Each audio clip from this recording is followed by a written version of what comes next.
Hi everyone, I want to address a question from one of our supporters, Jeff, who is studying Darbuka and he wants to learn some of the techniques and improve his skills, both in techniques and rhythms.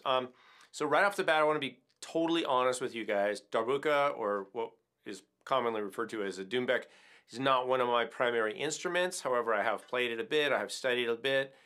So I'm going to share what I can with you, and then I'm also going to be working with some more accomplished Darbuka players and teachers. In fact, I have a lesson that somebody's donated to World Drum Club that I'm going to be posting very soon. And there's a whole course. But I do know a few good players. I will be hitting them up for more lessons. But right now, I want to go over basic Darbuka techniques and show you from a few different angles how I'm playing it, and hopefully that'll be helpful for you. And I can give you some tips. It's probably going to be more of a case of try to do what I say and not what I do necessarily. So let's take it from here. I'll do the best I can. So right off the bat, let's go over some of the basic tones. And I've got a couple different angles for you. One is this side angle. And we're going to look at this doom technique. And, it's pretty simple. You want to use your fingers flat on the drum. Your thumb is up and out of the way. And you're going to be bouncing off the head, basically. So it's kind of like an open tone technique on a djembe or conga.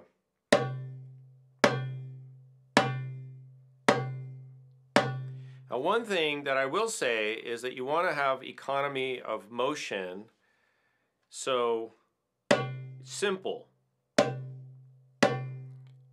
especially when you're learning. So you don't want to have like this kind of thing. Sometimes people will rotate their hand, like they'll go, or something like that, or come way off. You don't have to go way off the drum. I think it's good to be ready. So maybe you come back to a ready position instead of going like that. So depending on what you're doing, you might want to practice bounce off, get ready. That's always a good thing. I like to just focus on when I'm teaching somebody live and I can give them feedback. One of the things I would give you feedback on is how is your movement overall?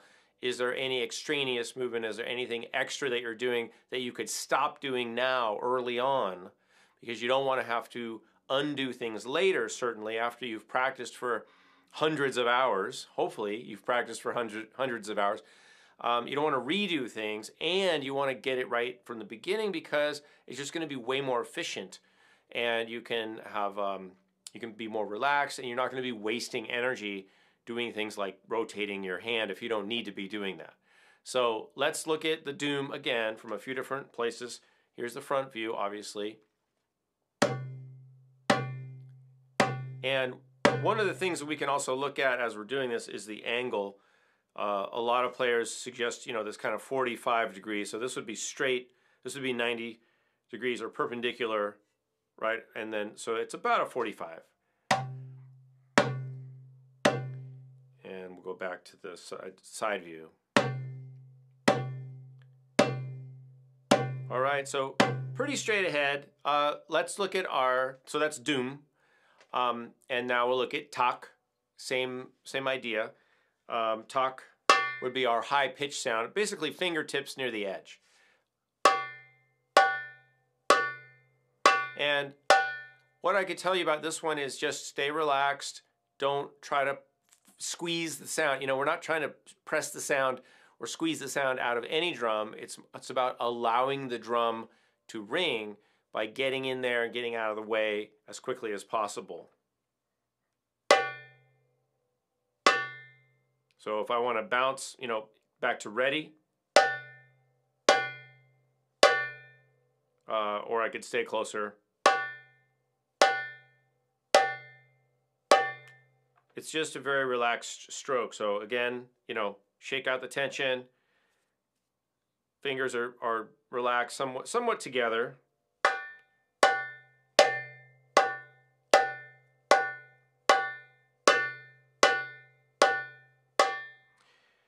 Okay, and then we go to the upper hand, and in the upper hand, you're resting on the drum basically because that's helping hold the drum in place. Now, here's what I would say about the top hand, and again, I need to hit up some of my colleagues who are much better at this than I am. But here's what's worked for me, and I can tell you what I know for myself as a player, and that is that you want to really, you're not going to be, what you're not going to do is use your wrist like this, bending your wrist this way, right, as a hinge to play this sound. I know it looks like that, looks like maybe people are doing this. What they're really doing more of is this.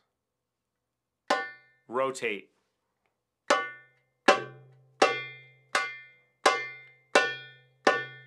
And there's a couple of reasons for that. One is that this is you have a lot more power, right? Because you got all that torquing action. And it kind of ends up whipping your fingers down. The other thing is that if you do this, your fingers are more onto the drum head. I mean, I guess you could try to hit the edge. It's very, very difficult though. You're floating your wrist up here. If you go this way, you end up with your fingers more aligned at a tangent. There's some geometry from middle school that we could use. A tangent to the head. And so it gets your fingers near the edge where you want them for that tek or ka, either one, teka. And again, you know, I'm not saying I'm the best player, but I do have a decent sound. And what I'm basically doing is rotating. So there's, I don't know if this is helpful in terms of the view, but you can see right there, it's kind of, I'm contacting mostly with my ring finger right near the edge there.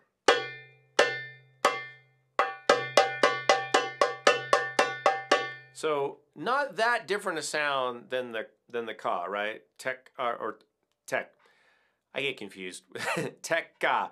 So some players like to say tek with the dominant hand, ka with the other hand. It's really tek tek tek tek. It's the same sound. So if you just heard it, it would sound pretty much the same. But if you want to get into right or dominant hand, non-dominant hand, then teka teka teka. So doom teka teka, for example. All right, and those are kind of your bread and butter sounds, your main sounds. You can play lots of rhythms with those. If you want to do pa, which is more of like a slap, I guess you could do it that way, staying on the drum. I've seen players do it both ways. You could add that in there. That's pretty straight ahead. I don't think there's any problems with that one technically. And again, I'll follow up with some of the teachers and some of the players that I know as colleagues, and I'm going to keep bugging them to do some things here and promote what they do on the channel as well. So the other question was about miking, and I realized that when you watch Darbuka videos, you're hearing what sounds like somebody that might be really playing with a lot of force because the sound is just huge, right? Sharp, high sounds, very high pitched, high sounds, sharp attacks, and then big basses or dooms. And you might think that the players are playing with a lot of force. And I think what it is, it's more about the technique. Just like a lot of instruments. Even if somebody's looking like they're straining, that's probably more showmanship than anything. A relaxed movement, if you're relaxed, it's kind of like, I guess, I'm not a martial arts, professional, but my understanding is if you want to be faster and powerful, you need to be relaxed. So let's take that idea, maybe of a kung fu master, and put that into play, no pun intended, and just know that if you're relaxed, you're going to have more power because really you're not hindering yourself. You're not hindering any of the movement with tension. So you want to get rid of get rid of the tension and practice playing relaxed. And so what I would say is you're hearing drums that are mic'd up, so they probably sound louder to you when the player is playing them than your drum might sound to you when you're playing it, because you also have a different listening perspective, right? You're not in the best place to listen to your own drum because you're on the side of it. So a better place would be right in front of it. So if you want to hear yourself more easily without technology, you could, for example, play into a corner, not as punishment, but play into a corner of a room. If you want to set up right in front of a corner, that's going to reflect the sound right back at you.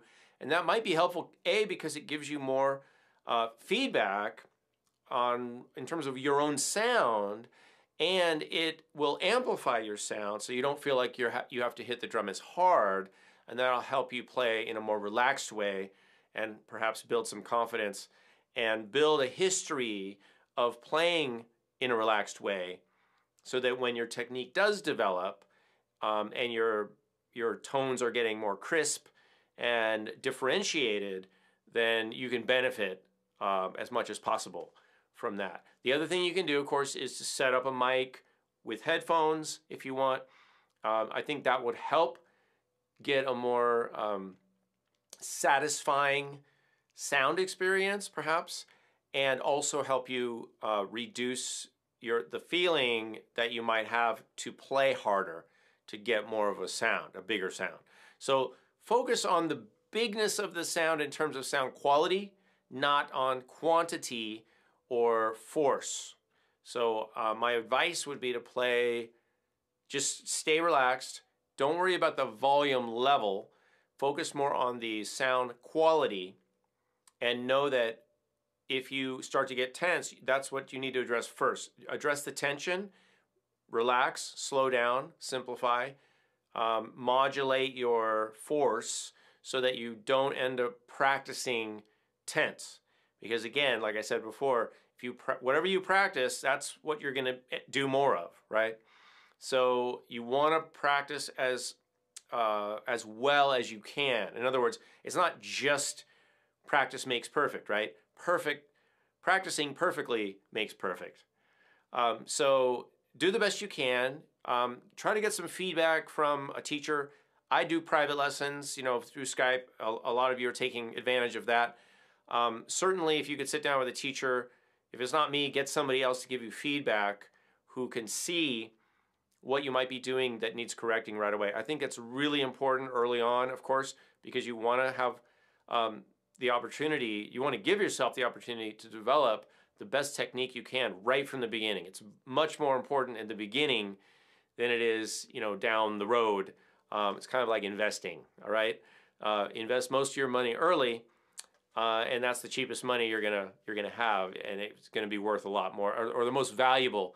If you look at it that way, the money you invest early is going to end up being your most valuable money. So the time you put into practicing early is your most valuable in terms of actual time, because that's going to pay dividends. Just to keep that analogy going a little bit longer, it's going to pay a lot more dividends down the road. Okay, so that's pretty much what I have for you in this lesson. I'll bring you guys more rhythms and things, but honestly, there's so much information online about different rhythms. There's so many websites that have notation and rhythms and things. I think maybe it's better if we focus on some of the things that are just going to help you in general be a better musician, a better percussionist, more efficient, be able to play more relaxed and those kinds of things. And a lot of those things are more universal anyway, so I feel comfortable addressing those things. I'll do my best. Keep your questions coming. I love to hear from you guys. I love to hear what you need and what you're struggling with. I think anybody who has a question, probably 10 or 20 other people are wondering the same thing. So keep on asking for what you need, and I will do my best to give it to you. All right. Thanks, everybody. See you soon.